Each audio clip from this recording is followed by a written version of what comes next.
I'm a man, and in my family there was an unspoken rule. If you're doing well financially, your money isn't really yours. It's a shared resource, especially for the people who keep making the same bad choices. At what was supposed to be a normal family dinner, my brother decided to make that rule explicit. He leaned in and told me that if I didn't give him my work bonus, he would tell everyone that I was broke. Not as a joke, not as a threat, whispered in anger. He said it calmly, confidently, like he was offering me a reasonable deal. That was the moment I realized this wasn't about money at all. It was about control, reputation, and shame. And instead of panicking or paying him off like I always had before, I decided to let him explain his version of events to the entire family himself. I used to think the most expensive thing in the world was rent. Then I learned it was silence. Because in my family, silence wasn't neutral. Silence was a currency. It was what you paid to keep dinners nice, holidays peaceful, and group chats from becoming a public execution. And for years, I paid it. I didn't even notice I was doing it until my brother looked me dead in the eye over a plate of my mother's roasted chicken and said, like he was discussing the weather, "If you don't give me your bonus, I'll tell everyone you're broke." Not might, not could, not joking, bro. A clean, confident "I will," delivered with a smile that belonged on someone selling timeshares. And the worst part, he said it like he already knew I'd fold. I'm the kind of person who gets uncomfortable when people talk about money out loud. Not because I'm ashamed of it. The opposite, actually. I'm protective of it.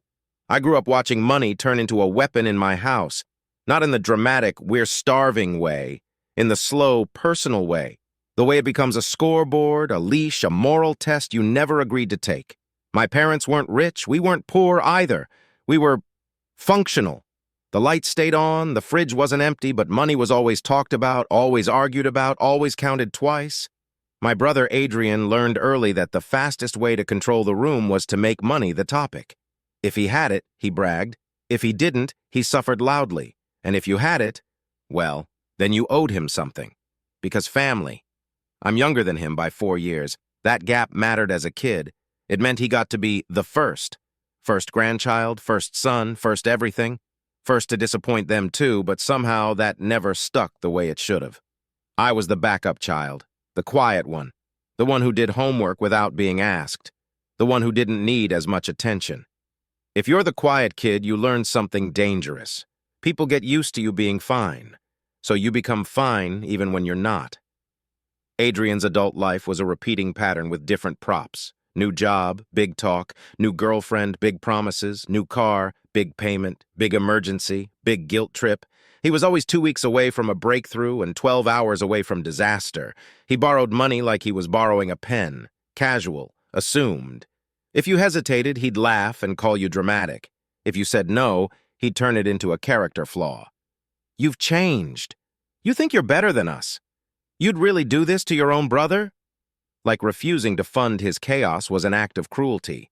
The first time he asked me for money, I was 19. He said he needed it for a deposit on an apartment. He said he was finally getting it together.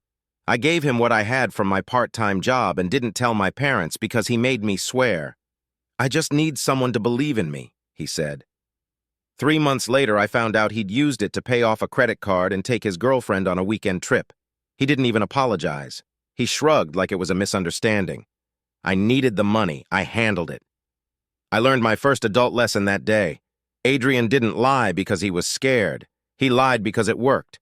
Fast forward to this year. I'd clawed my way into a decent career. No miracles, no shortcuts, just years of being the person who shows up, shuts up, and does the job. I wasn't flashy about it. I rented a small place. I drove a car that didn't impress anyone. I said no thanks when people tried to pressure me into lifestyle upgrades. But I'd done something that Adrian hated more than anything. I'd built stability, and stability makes unstable people feel exposed. A few months ago, my manager pulled me aside and hinted there'd be a performance bonus coming. Not guaranteed, but likely. I didn't tell anyone, not even my parents.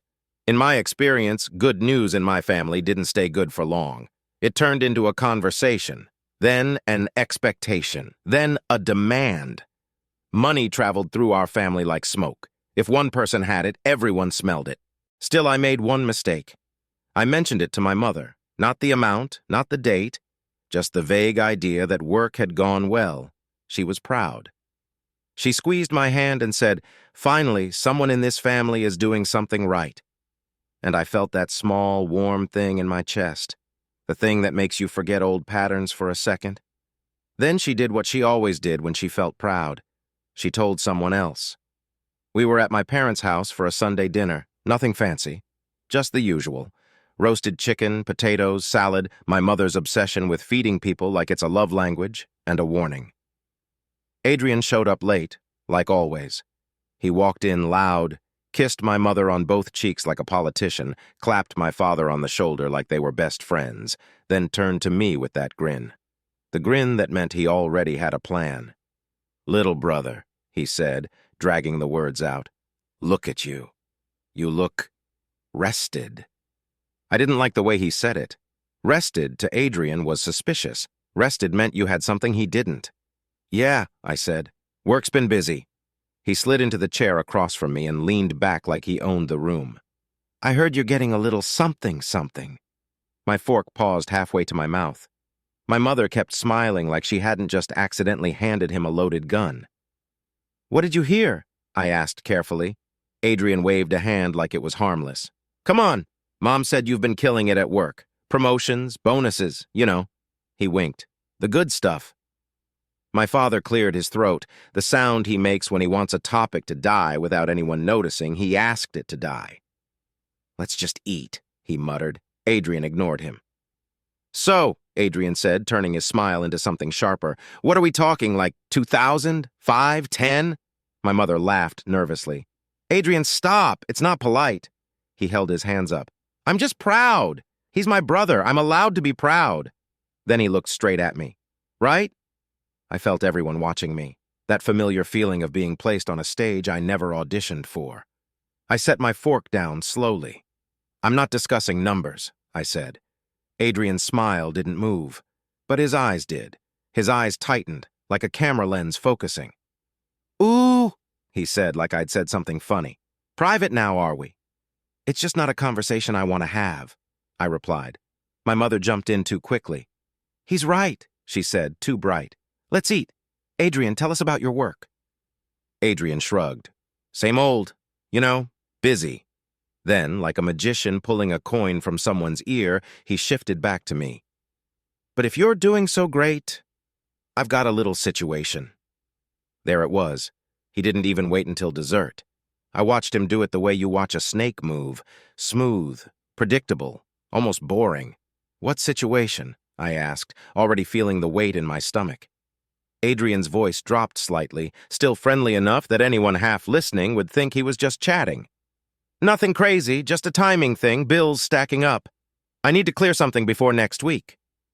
My mother's face changed instantly, like a switch flipped from pride to worry. "How much?" she asked. Adrian sighed like he was the victim of reality.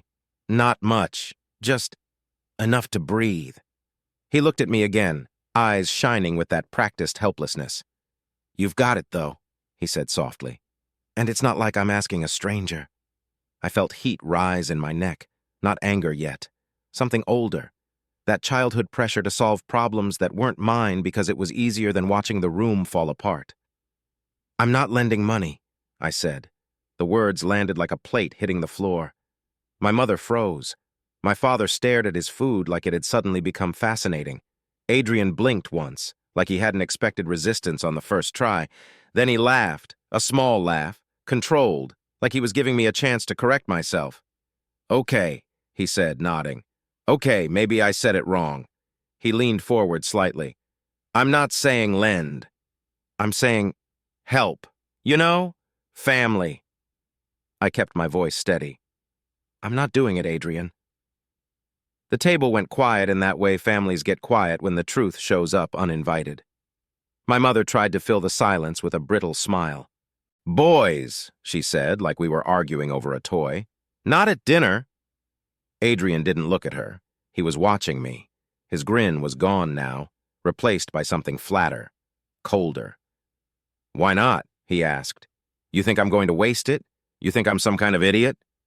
"I think I've done this before," I said, "and it didn't end well." His jaw twitched. Tiny. But I saw it.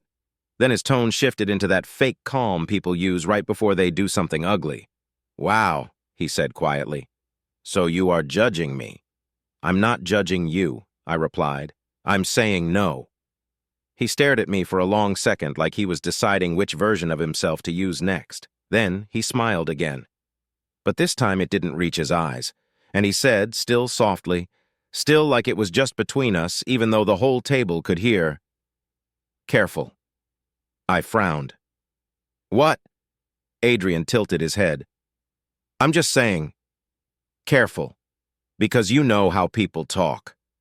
My stomach sank. "What are you talking about?" I asked. He tapped the table with his finger, slow and deliberate. "You don't want people thinking you're struggling," he said, "especially now. After all this, I'm doing so great stuff." I felt my mother's gaze flicker between us, confused, nervous. Adrian kept going.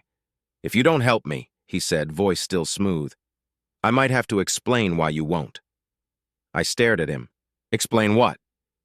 And that's when he said it, clear as a threat, clean as a knife. "If you don't give me your bonus," he said, "I'll tell everyone you're broke." The room stopped breathing. My mother's lips parted like she wanted to say something, but no sound came out. My father finally looked up, eyes tired and distant, like he'd just realized this was going to be another one of those nights. Adrian held my gaze. He was waiting for the flinch, waiting for the panic, waiting for me to pay the silence tax like I always had. I set my napkin down carefully because my hands were starting to shake, and I said, quietly, evenly, "No." Adrian's eyebrows lifted, surprised. "No?" he repeated like he didn't understand the language. "No," I said again. "Do what you want." The quiet at the table turned sharp. My mother whispered my name, warning and pleading at the same time, but I didn't look at her. I kept my eyes on Adrian, because in that moment, something clicked into place. He wasn't asking for money. He was demanding control, and if I paid him now, I'd be paying him forever. Adrian stared at me for a beat longer, then leaned back in his chair, smiling again like the villain in a story who's just decided the next chapter is going to be fun. "All right," he said brightly, raising his glass. "Your choice." Then he looked around the table and laughed like nothing happened. "So, who wants dessert?" And everyone, like trained actors, started breathing again. But I didn't, because I knew what was coming next, and I knew he thought I was too scared to stop it. The night after that dinner, I didn't sleep, not because I was afraid of what Adrian might do, because I knew exactly what he would do. People like my brother don't improvise when they don't get what they want. They fall back on habits. And Adrian's favorite habit was narrative control. He didn't need the truth. He just needed a story that traveled faster than I could correct it. I lay in bed, staring at the ceiling, replaying his tone at the table. The casual certainty. The way he'd already mapped out my response before I'd opened my mouth. He thought shame would move me. It always had before. The first message came the next morning. Not to me. To the family group chat. I knew because my phone buzzed with that familiar notification, the one I'd muted years ago and only checked when I had to. Adrian. "Hey everyone! Random question. Anyone know any good financial advisors? Asking for reasons." A few laughing emojis followed. A joke. A hook. My aunt bit immediately. Aunt Maria. Oh, everything okay?" Adrian. Yeah, just trying to help out family where I can. Not everyone's doing as great as they say, you know?" There it was. Soft, vague, plausibly deniable. The kind of message that makes people lean in instead of push back. I felt that old heat rise in my chest. The instinct to jump in, to explain, to defend myself against a thing that hadn't even been said outright yet. That instinct was a trap, so I didn't respond. By noon, the story had legs. Cousin Alex. "Everything good?" Aunt Maria. "If someone's struggling, they should say so. No shame in needing help." Adrian. "Exactly. Pride can be dangerous." I could practically hear his voice saying it, gentle and concerned. The mask he wore when he wanted sympathy instead of fear. My mother messaged me privately. "Why is your brother saying strange things? Did something happen?" I stared at her message for a long time. Then I typed back, "Ask him." She didn't reply. By evening, he pushed harder. Adrian, just breaks my heart when people pretend everything's fine while refusing help. Family is supposed to look out for each other. That one got reactions. Thumbs up, sad faces, the digital equivalent of people nodding solemnly at a lie because it felt morally correct. My father finally spoke up. Dad, let's not do this here. Adrian replied instantly. Adrian, I agree, I don't want to embarrass anyone. Embarrass. That word wasn't an accident. I felt something shift inside me then, a coldness, a clarity. This wasn't going to stop on its own. Silence wasn't going to starve it. Silence was feeding it. So I did something I'd never done before. I opened my notes app, and I started writing down everything. I had more than I realized. Screenshots from years ago. Messages where Adrian asked for money, promised repayment, then ghosted. Voice notes where he laughed about moving things around when bills caught up with him. And most importantly, I had last night. Because when Adrian made that threat at dinner, I'd done something out of instinct. I'd hit record, not to trap him, not to expose him.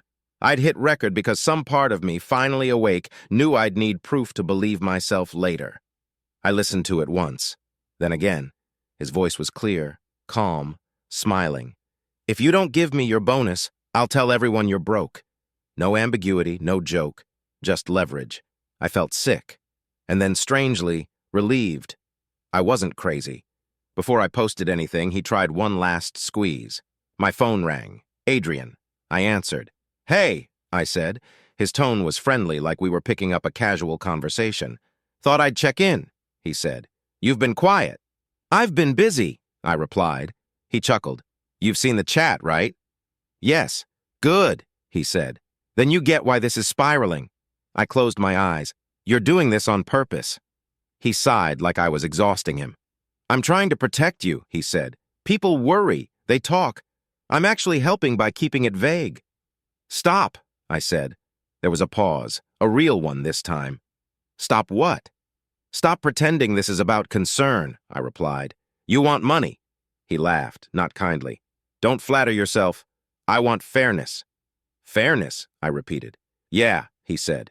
You're doing great. I'm struggling. That's not fair. Families rebalance. There it was, the belief system, spoken out loud. I'm not your emergency fund, I said. You could be, he replied immediately. You're choosing not to be. I said no.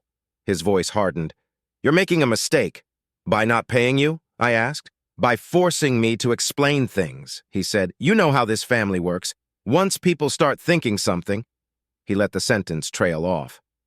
You're threatening me again, I said. I'm being honest, he corrected. I took a breath. If you post anything else about me, I said, I'll respond. He laughed softly. With what? He asked. Your side.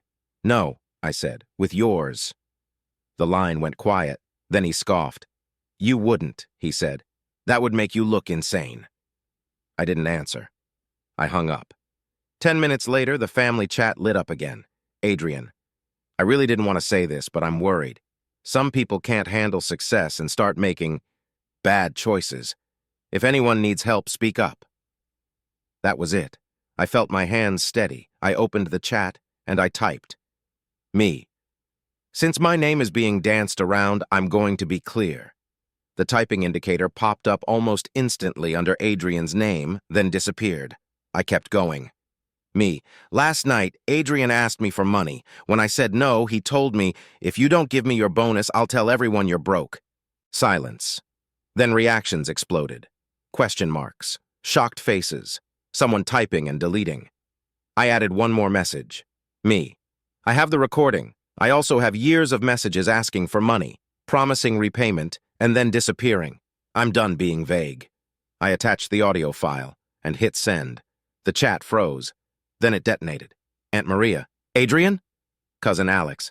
What the hell? My mother called me immediately. I didn't answer, because I was watching the story finally tell itself. Adrian didn't respond for 3 full minutes, which for him was an eternity. Then he sent, Adrian. Wow! I can't believe you'd do this to me. Not a denial, not an explanation, just outrage at being seen. Adrian. You secretly recorded me? That's sick. Me. Threatening family for money is sicker. My father typed. Stopped. Typed again. Then, Dad. Adrian, did you say this? Another long pause. When he finally answered, the mask slipped. Adrian, you're all missing the point. This didn't need to be public. He could have just helped me. There it was. The confession disguised as logic. The chat went wild. Some people finally pushed back. Others rushed to soften it. Aunt Maria, this shouldn't have been handled like this. Cousin Alex, he threatened him. That's not okay. My mother posted, Mom, please stop. This is tearing the family apart. I stared at that sentence. Not his behavior is tearing the family apart. The truth is, Adrian sent me a private message while the chat argued without him. You just burned a bridge you can't rebuild. I typed back, you lit it. My phone wouldn't stop buzzing. Calls, messages, missed calls. Some people were angry at him, some were angry at me, and some just wanted it to go back to normal, as if normal hadn't been a slow bleed for years. But through the noise, one message stood out. From my cousin. Don't back down. We've all been tiptoeing around him forever. I sat on my couch, listening to the echo of my own heartbeat, and realized something terrifying and freeing at the same time. There was no version of this where I kept my dignity and my brother. And for the first time in my life, I chose dignity. The knock on my door came just after midnight. Not a polite knock, not a neighbor missing a package knock. It was a claim. Heavy, repetitive, angry enough that my hallway light flickered like it was nervous. I knew it was Adrian before I even stood up. People like him don't cool off, they combust. I didn't open the door right away. I stood there, hand on the handle, listening to him pace outside.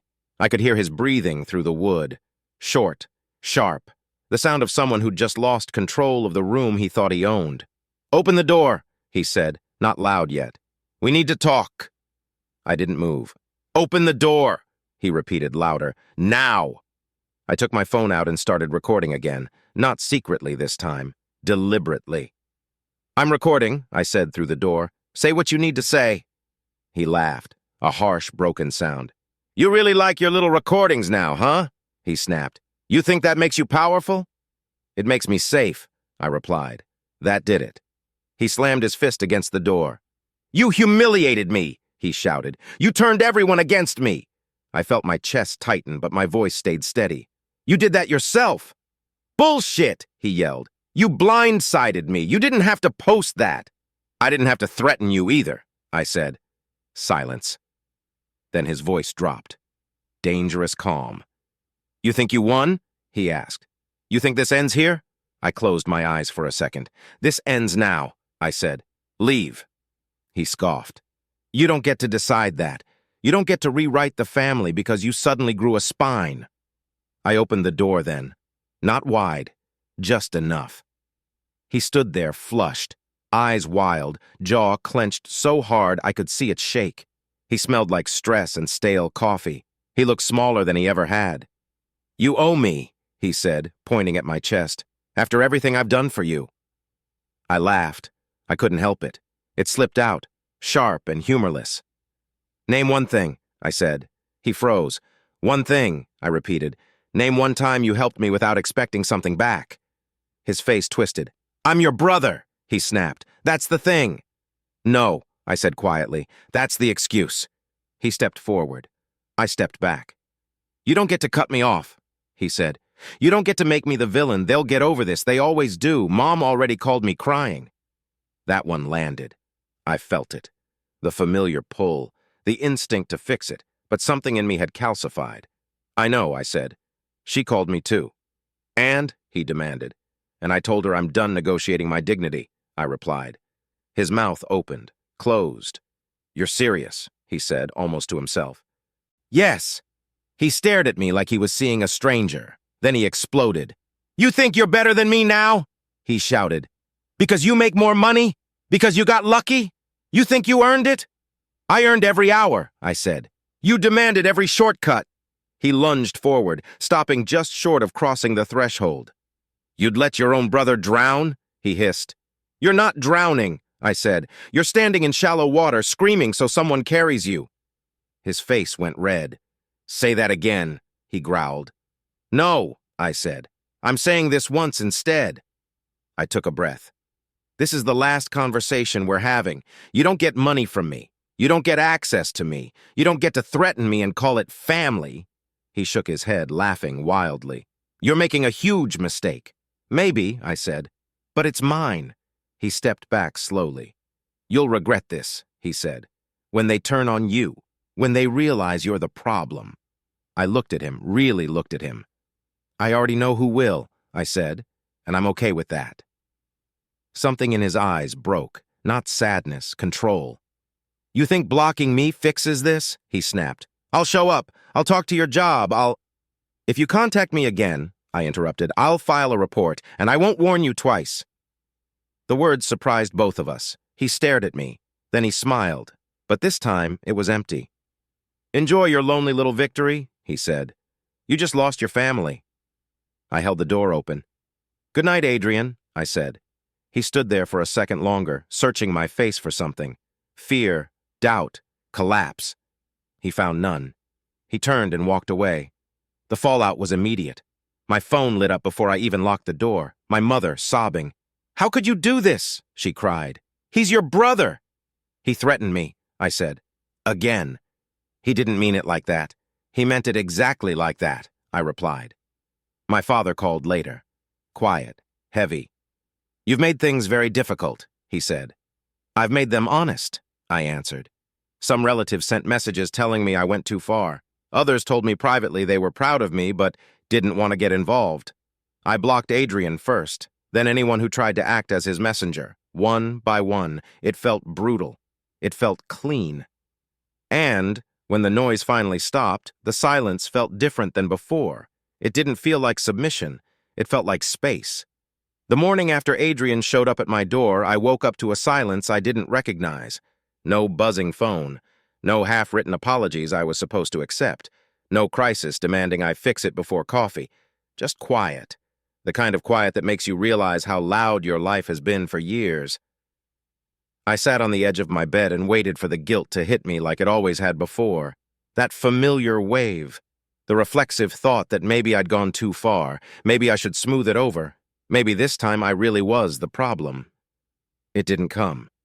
Instead, what I felt was grief.